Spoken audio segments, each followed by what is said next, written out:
Легендарному ледоколу «Красин» исполнилось 99 лет. Его имя золотыми буквами вписано в историю освоения Арктики. Ледокол и его команда в 1928 году спасли экспедицию Умберто Нобеля. Во время Великой Отечественной войны «Красин» был на передовой в составе полярных конвоев. Сегодня это уникальный музей, ставший одним из символов Санкт-Петербурга как морской столицы России. В 99-й день рождения на «Красине» играет военный оркестр. Среди гостей праздника – моряки, молодежь и ветераны полярных конвоев. «Красин» для них – это память о героизме моряков под бомбами, доставлявших в годы Великой Отечественной войны жизненно важные грузы в СССР. «Красин» это был, собственно говоря, главный ледокол. Поэтому «Красин» всегда был, так сказать, на передовой. «Красин», он же был как бы вспомогательный крейсер. Он же участвовал в полярных конвоях.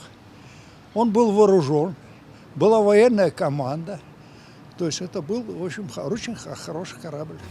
Ровно в полдень на дедушке-ледоколе подняли Андреевский флаг. В честь торжественной даты «Красин» дал длинный гудок. Праздник продолжился открытием выставки картин художников, рисовавших ледокол с 20-х годов прошлого столетия по нынешний день. Больше 20 картин. Среди них знаменитый громадой, продирающийся сквозь неприступную Арктику, «Красин во льдах» Чикина. Она была написана после самой знаменитой экспедиции ледокола в 1928 году, когда он был отправлен в район Шпицбергена спасать экспедицию Умберто Нобеля.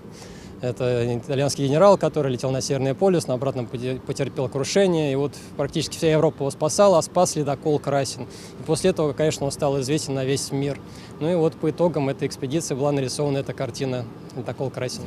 Этот знаковый ледокол стремились изобразить самые разные художники, покоряющим льды или отражающим атаки немецких бомбардировщиков во время арктических конвоев. Совсем скоро выставку дополнят картины Николая Штукенберга, одного из капитанов «Красина». Глядя на эту выставку, понятно одно – с «Красиным» связана целая эпоха российского флота. Уникальность судьбы, неповторимость судьбы, она приводит к тому, что к судну, к его образу обращаются и пытаются его воплотить в своих работах.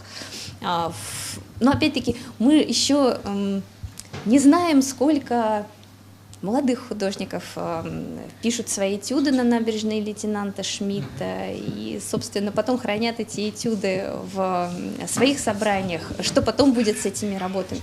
«Красин» сегодня не просто музей. На нем, как на настоящем судне, все время идет работа. Вот механик следит за приборами. Такой техники на современных судах сейчас уже нет. Но сам принцип работы двигателя остался таким же. Все в рабочем состоянии. Так что, по словам команды, «Красин» еще может тряхнуть стариной и выйти в поход. С той поры, когда машины заглушили, все системы, с той поры туда никто не вмешивался, и вот они стоят законсервированные. То есть можно сказать, что да, они в рабочем состоянии, не то, что они там были сломаны и все бросили.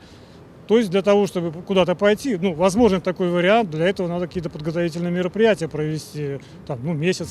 В сентябре на ледоколе будут отмечать 75-летие полярных конвоев, а через год «Красину» исполнится 100 лет. К этой дате приурочат масштабное празднование, которое будут сопровождать многочисленные выставки и события, связанные с историей ледокола.